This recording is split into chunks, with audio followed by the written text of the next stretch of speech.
শুরুতেই আমি এই মহান মানুষটির প্রতি আমার শ্রদ্ধা নিবেদন করছি। আমি মহান বলছি এই জন্যে যে আমি বাংলাদেশের রাজনীতি, আমাদের বয়স তো কম হলো না। খান ভাই আছেন এখানে, তিনি আমার চেয়ে অনেক অভিজ্ঞ।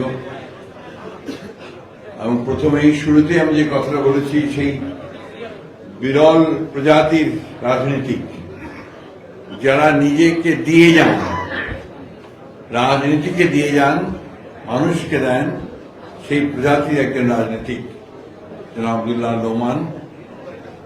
তার আত্মার প্রতি গভীর শ্রদ্ধা নিবেদন করছি।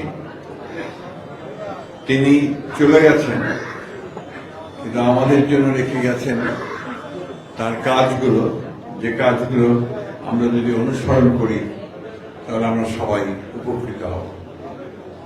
তার পরিবার, তার সন্তান, তাদের অনুসারী, তাদের সকলের কাছে আমি ব্যক্তিগতভাবে আমার সহমর্মিতা জানাচ্ছি এবং আপনাদের কাছেও সেই সহমর্মিতা জানাচ্ছি। প্রিয় সহকর্মীবৃন্দ, আজকে নোমান ভাই আমাদের মাঝে নেই। আজকে বোধহয় তাকে আমাদের সবচেয়ে বেশি দরকার ছিল, কারণ জাতি এমন একটা সন্দিক্ষণে চলছে যখন আমরা একটা অনিশ্চিত অবস্থার মধ্যে আছি। একটা ফ্যাসিবাদ বিরোধী, ফ্যাসিস্ট বিরোধী, হাসিনা বিরোধী একটা বিস্ফোরণ হয়েছে। ছাত্র জনতার অভ্যুত্থানের মধ্য দিয়ে ভয়ঙ্কর ফ্যাসিবাদী হাসিনা দেশ ছেড়ে পালিয়েছে। একটা পরিবর্তনের সম্ভাবনা দেখা দিয়েছে। এই পরিবর্তনের সময়গুলোই হচ্ছে সবচেয়ে জরুরি সময়। এই যে ট্রানজিশনাল পিরিয়ড, এখন জনমতকে সঠিক পথে প্রবাহিত করা, জনগণকে সঠিক দিকে নিয়ে যাওয়া, এই কাজটা অত্যন্ত জরুরি কাজ। আমাদের নোমান ভাই ছিলেন সেই জাতের একজন মানুষ যিনি সবচাইতে প্রতিকূল অবস্থার মধ্য দিয়েও আন্দোলন তৈরি করতেন, সংগ্রাম তৈরি করতেন, মানুষকে একত্রিত করবার সক্ষমতা তার ছিল।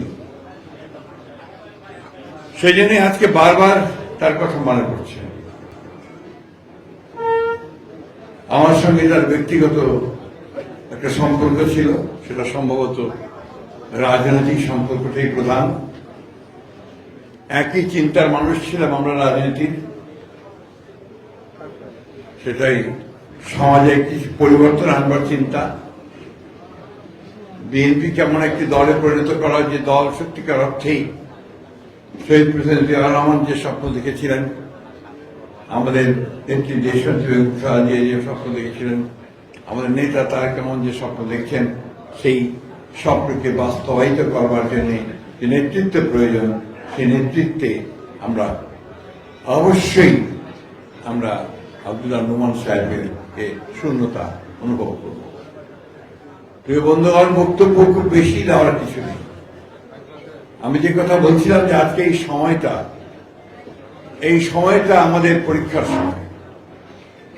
আপনারা নিশ্চয়ই লক্ষ্য করেছেন, দেখছেন, পত্র পত্রিকা, টেলিভিশন, টক শো সবকিছু দেখছেন কেমন একটা অস্থিরতা চলছে। বেশ কতগুলো নির্ধারিত বিষয়গুলোকে আমরা অনির্ধারিত করে ফেলছি, অনিশ্চিত করে ফেলছি।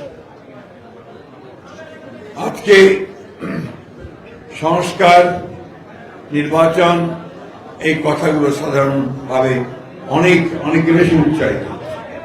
এই বিষয়গুলো আমরা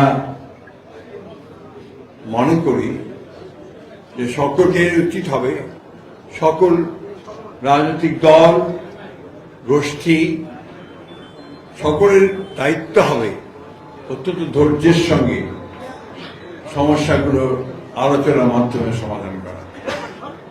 আমাদের এখানে নজরুল ভাই আছেন, তিনি প্রতিদিন এই সংস্কারের বিষয়গুলো নিয়ে সরকার যে সংস্কার কমিশন গঠন করেছেন, সেই সংস্কার কমিশনগুলোর সঙ্গে বৈঠকে বসছেন। আমরা আমাদের প্রস্তাবগুলো দিয়েছি। আমরা বিশ্বাস করি যে একটা আলোচনার মাধ্যমে একটা সত্যিকার অর্থে সকলের কাছে গ্রহণযোগ্য একটা সমাধান বেরিয়ে আসবে এবং আমরা খুব অল্প সময়ের মধ্যেই জনগণের প্রতিনিধিত্ব আমরা পাবো একটা নির্বাচনের মধ্যে। আমি আরেকটি বিষয় আপনাদের সামনে বলতে চাই। আজকে কিছুক্ষণ আগে আমি জানতে পারলাম যে আমাদের একজন ছাত্র নেতা, ছাত্রদল কর্মী, প্রাইম এশিয়া বিশ্ববিদ্যালয়ের মোহাম্মদ জাহিদুল ইসলাম পারভেজ, তাকে হত্যা করা হয়েছে। কারা হত্যা করেছে আমরা জানি না, তবে এই কথা নিঃসন্দেহে বলা যায় যারা এই সময়ে একজন ত্যাগী ছাত্র নেতাকে হত্যা করতে পারে তারা নিঃসন্দেহেই বাংলাদেশের এই পরিবর্তনের আন্দোলনের সঙ্গে তারা কোনো মতেই সংযুক্ত ছিল না। যারা আজকে বাংলাদেশে একটা বিভাজন সৃষ্টি করতে চায় তারা কখনোই বাংলাদেশের পক্ষের মানুষ নন, তারা গণতন্ত্রের পক্ষের মানুষ নন, তারা শ্রমজীবী মানুষের পক্ষের মানুষ নন। আমার খুব ইচ্ছা হয়েছিল যে আমি খান ভাইকে একবার প্রশ্ন করি, খান ভাই, এত সংস্কারের কথা বলা হচ্ছে কিন্তু শ্রমজীবী মানুষদের, শ্রমিকদের সংস্কারের কথা তো কোথাও শুনতে পাচ্ছি না। আমাদের 31 দফার মধ্যে আছে কিন্তু এর মধ্যে কি আছে আমি জানি না। বলেছে কৃষকের ন্যায্য মূল্য পায় না তার আপনার পণ্যে, পানি পায় না, ঠিক যখন প্রয়োজন হয় পানি পাওয়া যায় না এবং তার সমস্যার সমাধান হয় না, তার সন্তানেরা ভালো স্কুলে যেতে পারে না, এমনকি স্কুলে গেলেও বই পায় না। সেই কথাগুলো কিন্তু আলোচনা হয় না। আপনি খুব ভালো করে লক্ষ্য করে দেখবেন যে টেলিভিশন বলেন, টকশো বলেন, এমনকি টেলিভিশনে যে নাটকগুলো হয় সেখানেও কিন্তু এই সাধারণ মানুষরা অনুপস্থিত, শ্রমজীবী মানুষরা অনুপস্থিত, অথচ এরাই হচ্ছে সবচেয়ে বড় অংশ, তাই না? আপনারা তো একবারও জিজ্ঞেস করেন না যে 7 তারিখে বিএনপি অফিসের সামনে পুলিশের গুলিতে যে মকবুল শহীদ হয়েছিল সে কে ছিল? সে ছিল একটা আপনার ফ্যাক্টরি শ্রমিক। শাওন ভোলার সে অটো চালাত। মুন্সিগঞ্জের বা নারায়ণগঞ্জের যারা আত্মাহুতি দিয়েছিল তারা কিন্তু গণতন্ত্রের জন্য আত্মাহুতি দিয়েছিল, তারাও শ্রমিক ছিল। আমি শ্রমিক দলকে বলবো এই তালিকাগুলো কিন্তু আপনাদের থাকা উচিত। আপনার থাকা উচিত যে এই আন্দোলনে, আমি শুধু এই জুলাই আগস্টের আন্দোলনের কথা বলছি না, আমি 15 বছরের আন্দোলনে আপনাদের শ্রমিক কতজন শহীদ হয়েছে তার একটা তালিকা আপনাদের থাকে। আমি আশা করব যে আমাদের শ্রমিক নেতৃবৃন্দ তারা এই বিষয়টার উপর গুরুত্ব দেবেন এবং এই তালিকা তারা তৈরি করবেন। বন্ধুগণ, বক্তব্য বাড়াতে চাই না, শুধু একটা কথা মনে রাখতে হবে, আমাদেরকে কিন্তু খুব সজাগ থাকতে হবে। আমাদেরকে মনে রাখতে হবে যে আমাদের সংগ্রাম এখনো শেষ হয়নি। যে কথা আমাদের খান ভাই বলেছেন, আমরা কিন্তু এখনো সেই গণতান্ত্রিক উত্তরণ আমাদের হয়নি। আমরা নির্বাচনের মধ্য দিয়ে একটা নির্বাচিত সরকার ও পার্লামেন্ট এখনো পাইনি। পেয়েছি কি? সেই জন্য আমাদেরকে অত্যন্ত সাবধানতার সঙ্গে, দৃঢ়তার সঙ্গে, সচেতনতার সঙ্গে আমাদেরকে কিন্তু কাজ করতে হবে। দলকে আরো সুদৃঢ় করতে হবে, সংগঠনকে আরো শক্তিশালী করতে হবে। আমার খুব ভালো লাগছে, আজকে আমি শ্রমিক দলের একটা বিরাট সমাবেশ দেখতে পাচ্ছি। আমি জানি না এটা মুক্ত পরিবেশ বলি কিনা আমরা, কারণ এর আগেও আমরা মনে হয় যে ছিল, কি বলেন নেতারা, আমাদের শিমুল ভাইরা, আপনার মনে আছে নিশ্চয়ই যে এই শ্রমিক দলকে আপনার একটা সংগঠিত করবার জন্য অনেকগুলো ব্যবস্থা নেওয়া হয়েছিল। বিভিন্ন জেলাগুলোতে, বিভাগগুলোতে কাজ করা হয়েছিল। আমার বিশ্বাস যে আমরা যদি সবাই আন্তরিক হই, আমরা যদি সবাই সত্যিকার অর্থেই পরিবর্তন চাই, সমাজের পরিবর্তন চাই, সাধারণ মানুষের পরিবর্তন চাই, আমার এই সন্তানের কে যদি হাসপাতালের সুযোগ দেওয়ার ব্যবস্থা করতে চাই, শিক্ষার ব্যবস্থা করতে চাই, আমার ঘরের যদি একটা আচ্ছাদন চাই, তাহলে কিন্তু আমাকে আমার সংগঠনকে শক্তিশালী করতে হবে। শ্রমিকদের কথা শ্রমিকদেরকেই বলতে হবে, অন্য কেউ বলবে না। এই যে ঘরের মধ্যে বসে দুনিয়ার মজদুর এক হওয়া বললে কিন্তু মজদুর এক হয় না, হয় কি? আপনাদের অভিজ্ঞতা আছে সব, তাই না? সরকার পরিবর্তন হলেই আপনাদের নেতৃত্ব পরিবর্তন হয়ে যায়, কি ভুল বললাম নাকি?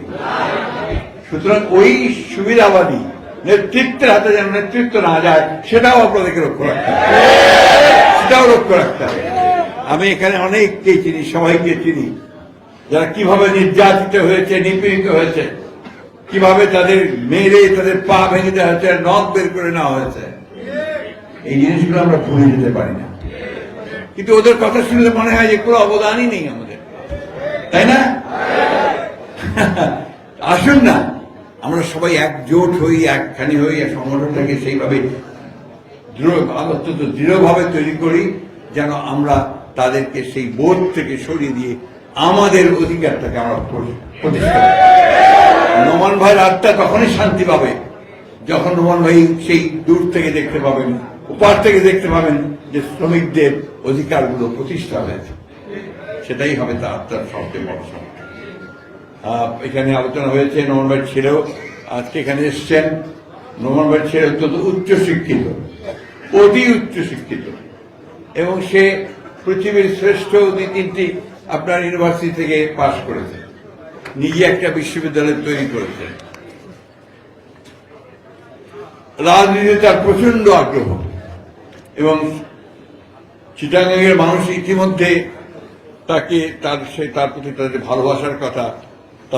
ভালোবাসার কথা কিছুটা জানিয়ে দিয়েছে।